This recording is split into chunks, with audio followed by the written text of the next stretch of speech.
Dylan sits on the edge of the bed, holding his phone to his ear. Next to him, an overnight bag rests half-packed, a clear sign of his frustration. His expression is a mixture of annoyance and fatigue. "It's just me, Mom." "No, Lillian's not here. Just me." He lets out a long sigh, running a hand through his hair. "Of course we've fallen out. What else is new?" Dylan rolls his eyes, staring at the overnight bag as if weighing his decision to leave.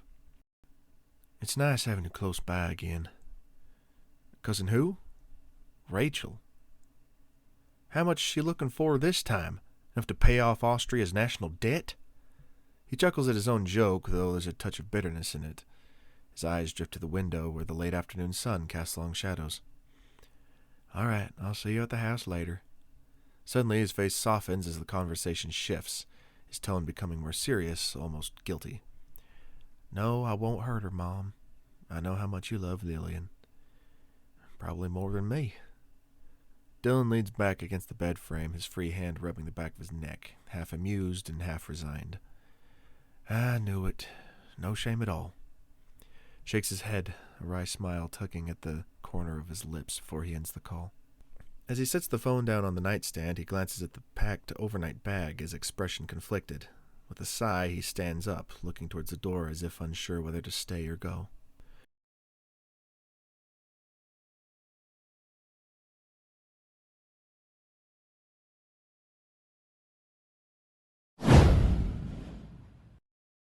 Lillian is hoovering, her back to the door, focused on her task. The low hum of the vacuum fills the room. Suddenly, she senses someone behind her and turns around. Dylan stands in the doorway, holding an overnight bag, his expression unreadable. "You need to calm down, Dylan." "I am calm, but I told you I love you, and you just said cool, then walked off to shower. That's like sitting through the biggest plot twist in a movie, and the person next to you just shrugs and goes, 'Seen it.'" Lillian turns off the vacuum, crossing her arms defensively. "If you let me gather my thoughts and figure out how to deal with your sudden love declarations, we wouldn't be arguing right now." "Yeah, somehow I doubt that." He slings the overnight bag over his shoulder, the tension between them rising. "You need to pump the brakes, Dylan. This is all moving too fast." "Well, that's why I'm heading to Vegas." "Vegas? Since when?" "Since I packed an overnight bag." Lillian's tough exterior cracks a little, a trace of vulnerability slipping through. "Will you come back?" Dylan pauses for a beat, locking eyes with her. There's a moment of hesitation. "I will, but the likelihood of me coming back to this house is about as likely as me winning the lottery with a handwritten ticket." He turns and heads for the door. Lillian watches, frozen in shock, as Dylan exits, leaving her standing alone in the suddenly too quiet living room. Lillian stares at the door, her mind racing, the weight of his words sinking in.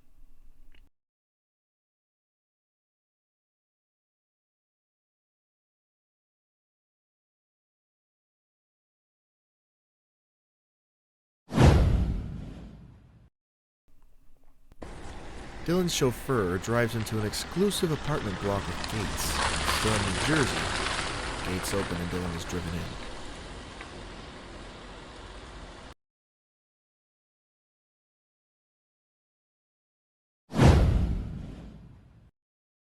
Dan and April walk in through the front door, a bottle of wine in hand. Lillian is pacing, clearly distracted. "Vinny and my mom send their apologies, but their flight got delayed in Vancouver. They're stuck with Owen and Fiona for the night. Should be back around midnight." Lillian barely registers the words, her mind elsewhere. "It's all right." Where's D to the land?" "Vegas. He's off having a fun weekend with you and Vinny. Or so he said." Dan and April exchange a glance, sensing the tension. "Oh, right." "We had a fight." April steps forward, her tone softening.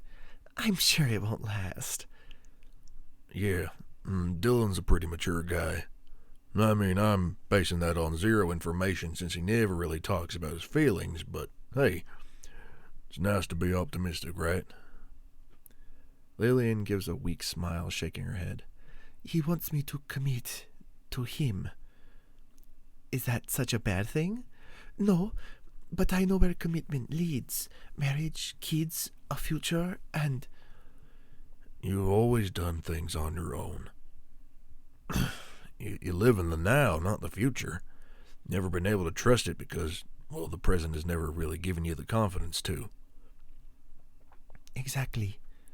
April looks between them, surprised. Since when did you get so clever? Honey, it's called reading a book. Not comics like you read to the kids, but actual books on life. You should try it sometime. Might teach you a thing or two. You want to repeat that a little closer? No, ma'am. I'll keep my trap shut. Lillian crosses her arms, her frustration showing.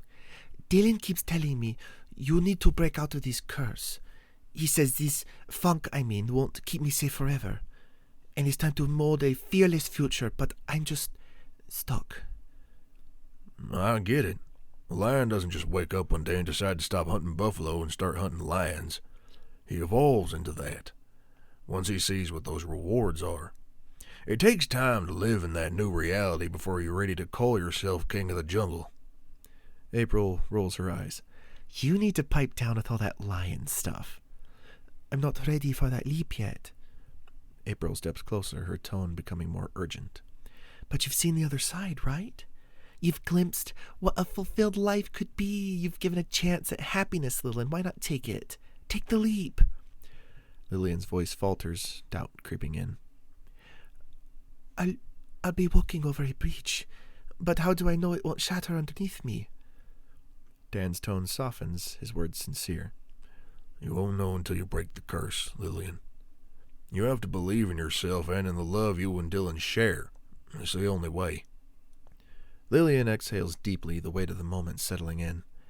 Maybe you're... The doorbell rings, interrupting her thought. The housekeeper answers it, and the door opens to reveal a tall Latino man standing in the entrance.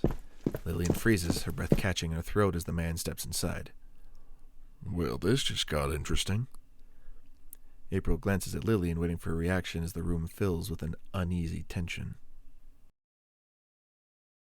If you're enjoying this episode of The Amazing Dylan Hendrix, don't forget to subscribe to That Love podcast on your favorite listening platform. Thanks for tuning in, and enjoy the rest of the episode.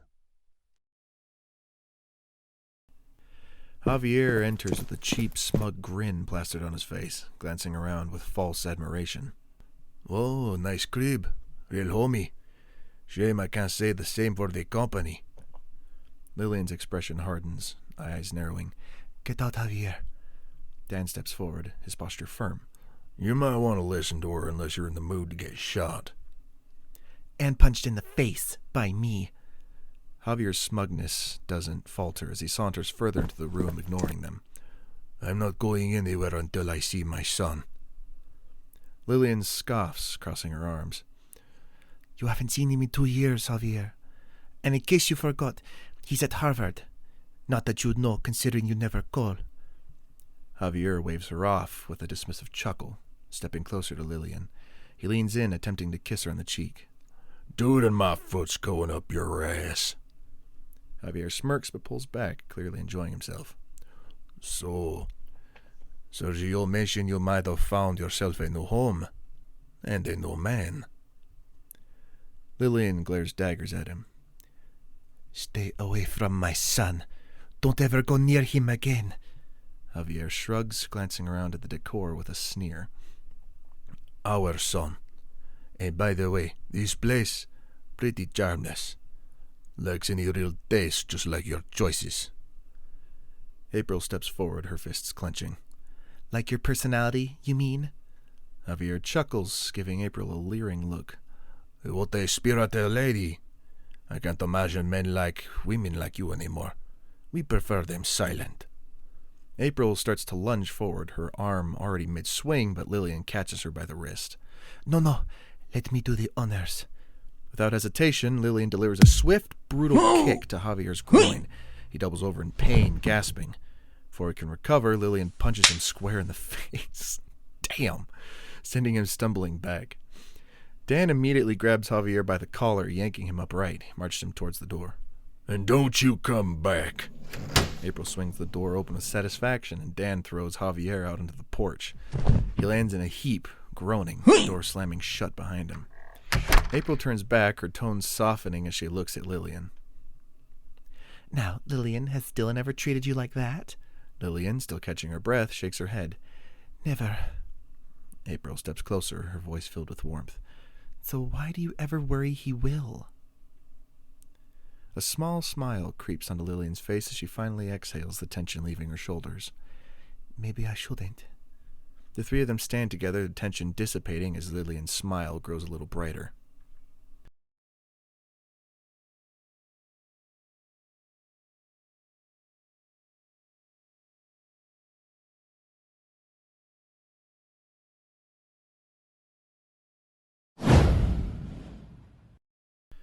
It's a quiet morning.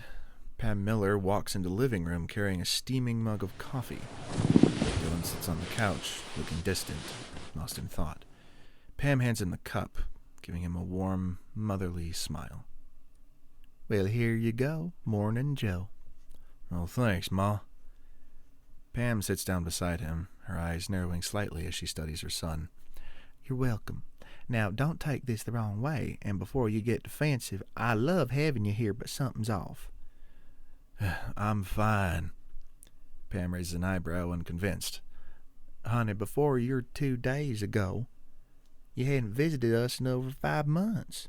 You only show up like this when your heart's in trouble, and you'll need some gentle guidance.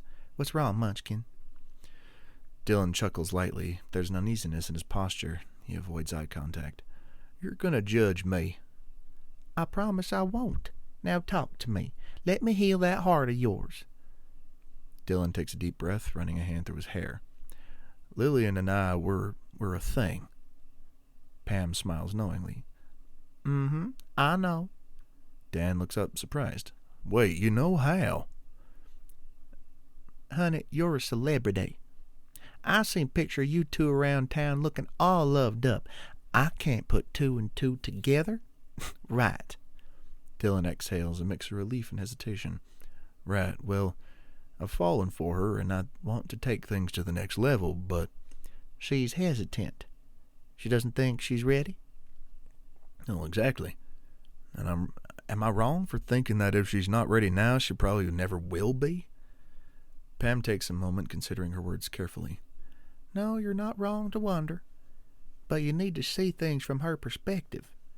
Her first and only relationship ended with her being betrayed. Her boyfriend cheated on her for years, and then she found out he got another woman pregnant while she was standing at the altar with him. Dylan winces at the thought, his expression softening. So you're saying she has every right to be cautious, and I should give her more time? Exactly. Relationships aren't something to rush. They need time to mature, time to mold into something unbreakable. If you push too hard, too fast, what you have with Lillian could fall apart before it's truly strong enough. Dylan leans back, mulling it over, the gears in his head turning. If I told you we'd been dating for 6 months, would that change things? Pam gasps theatrically, placing a hand on her chest. 6 months? And I'm only finding out now? For shame. I'm kidding. Can you imagine if I really acted that upset? Dylan laughs, shaking his head. The tension between them eases as Pam leans closer, speaking in a lower, conspiratorial tone. Maybe some space is what you need.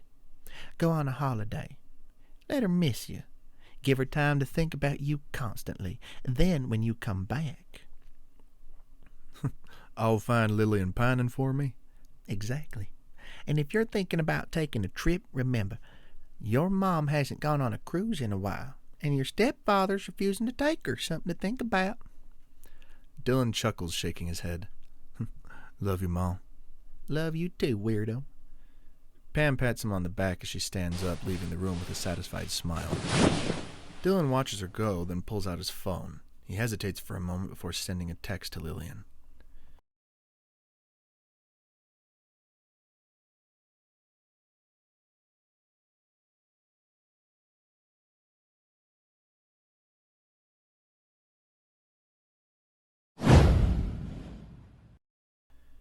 Lillian sits on the couch, a book open in her lap, but her eyes aren't focused on the words. She glances at the phone on the coffee table in front of her. After a beat, she reaches for it, hesitating as she goes to call Dylan. Her phone hovers over the screen before she stops and sighs, setting the phone down again. Stares at the phone, chewing on her lip, then picks it up once more and finally makes the call. The phone rings as she takes a deep breath. Hey Dylan, it's me. It's been 2 days and I'm missing you. Weird, right? She laughs awkwardly, nervously playing with the edge of her book. Anyway, please call me back. We've got things to discuss and running away helps no one. But before you call me, there's something I need you to know. Her voice softens, becoming more vulnerable. I love you, Dylan. I love you like I love Days of Our Lives. I love you like a soccer fan loves Real Madrid. I love you like a kid loves his game console. You mean the world to me. Lillian swallows, her eyes misting with emotion as she continues. I realize that now. And I want to say yes to our future. Yes to putting all my chips into play. Yes to settling down with... Suddenly her phone vibrates. A text message. She pulls out the phone, away from her ear, her heart dropping when she sees Dylan's name on the screen. Her face falls as she opens the message and reads, Hey, I think we need a break. I'm tired of putting it all out there and getting pushed back every time. I realize that maybe you'll never be ready for us, so I want to respect that by giving us some space. Space to think and then decide on what our future looks like. One thing I know is I want there to be a you and me in that future. I just wish you felt the same. I'm going on a cruise for a month. I won't be able to stay in touch. Goodbye, Lillian. Lillian's face crumples, the weight of the message hitting her all at once. She stares down at the phone, her eyes wide, her breath shaky. After a long beat, her anger bubbles to the surface. Without thinking, she throws the phone against the TV. The TV screen cracking as the phone crashes to the floor with a loud thud. The silence that follows is deafening. Lillian stands there, frozen in shock and anger, her chest rising and falling as the reality of the situation sinks in. The phone lies shattered on the ground, a physical manifestation of the heartbreak that just hit her. With that emotional cliffhanger, we fade out. We hope you've enjoyed this episode of The Amazing Dylan Hendrix. All the characters were voiced by me, Emerson Peary. The show was written, produced, and edited by Joao Nasita. If you enjoyed this episode, please share it with family and friends and make sure to subscribe to That Love Podcast wherever you listen. Thank you for listening, and have a wonderful day, wherever you are.